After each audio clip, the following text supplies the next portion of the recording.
Yo, if you've ever wanted to turn your images into a Studio Ghibli-style animation, this is the video for you. I just turned a simple cat meme into a crazy smooth animated scene using AI.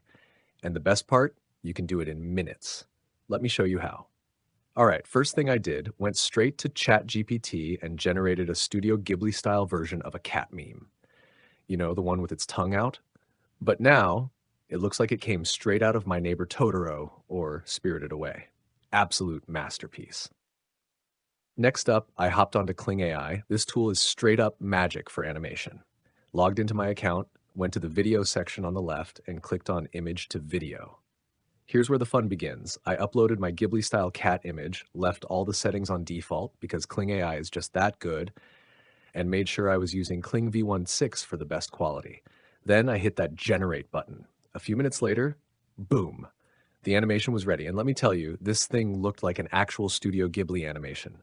The details, the movement, it was unreal. This is literally one of the easiest ways to animate images in a crazy artistic way. Want to try it yourself? Smash that like button and let me know in the comments what image you'd animate first. And if you want more AI tricks like this, you know what to do. Subscribe. See you in the next one.